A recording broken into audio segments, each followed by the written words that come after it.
Welcome Wargamers and Hobbyists. I just thought I'd do a quick little video with today's efforts. I've pretty much finished all the models now.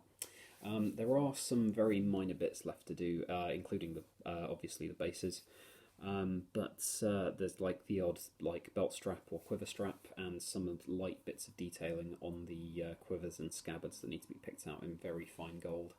The only unfinished model really now is the banner bearer, which needs all of the heraldry picked out. But to be honest, in order to do that properly, I need to finish the rest of the banner first, so I'm just probably going to fill in the centre and leave the gold etchings until I've actually painted all the banner itself, because I don't want to have to pick out the really fine gold bits and then have to repaint them if I slip up.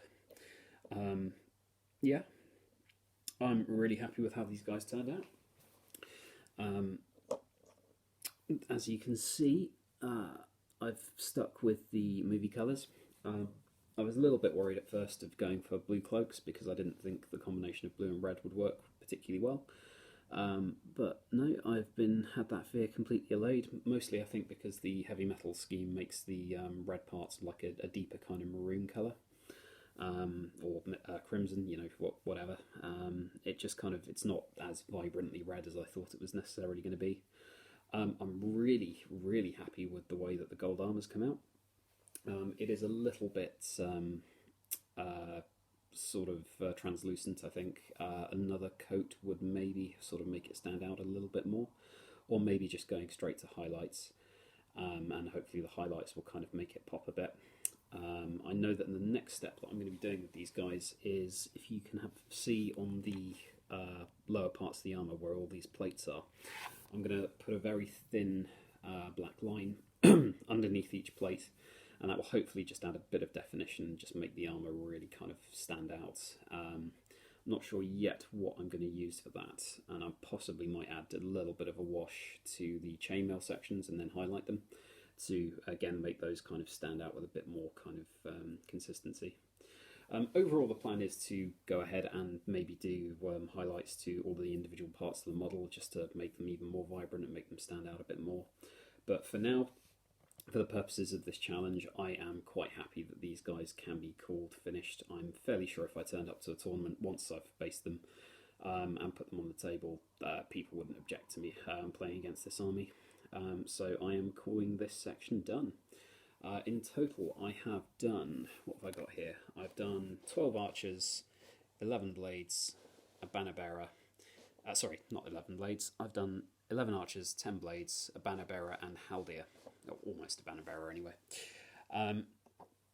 So yeah, this is a pretty good start to a Deeping Wall army list. As I've mentioned before, I have played around with some of the points costs, and once you add Aragorn, Gimli and Legolas, you've pretty much got a 650 point army straight off the bat, with Haldir's full warband of 15. At home, I do have some additional Galadhrim commander models. I've got the captains and a spare banner bearer, which I'm going to paint up as well. The reason to have two banners is basically as some sort of compensation for the complete lack of spears in the army. Not that I think it will do a huge amount on its own, but it does look pretty. So yeah, I'm going to add something like, in total, I've got 13 more Galadhrim models at home. No, hang on. I've got 5 more Galadhrim models at home, and I'm looking to pick up 2 packs of the Elven Blades in the next GW Mative order. Because once I've done that, it means I can flesh the army out all the way to 1,000 points, and at the moment I'm so happy with these models that they might well be the Ringer army at the Strider Cup, which is the doubles event that I run every year, and certainly hope to run this year, assuming all the pandemic and lockdown measures have come down in the meantime. So yeah, these have been really fun models to work on. They're so incredibly detailed. In a sense, that's probably why it's taken me so long to just do the base coats on them. Again, I'm not the world's fastest painter. I'm sure there are people who could have smashed all of these out in half the time that I've done them in, but this is about the best of my ability, really. They're certainly some of the best models I've painted in a while. I'm really glad that I took the time to do them slowly and make sure all the details sort of came out in the right places. And yeah, looking forward to using them on the field. Anyway, that's it for today. Hopefully tomorrow I will have these fully based, and yeah, really looking forward to giving them a go, and also seeing how the other challengers have done. Let us know what you're painting yourself. Let us know if you've got a particular army that you're working on, and yeah, let us know how if you have a go at any of the armies that we're doing, and what your experience of painting them up was like. Catch you later, guys. Have fun.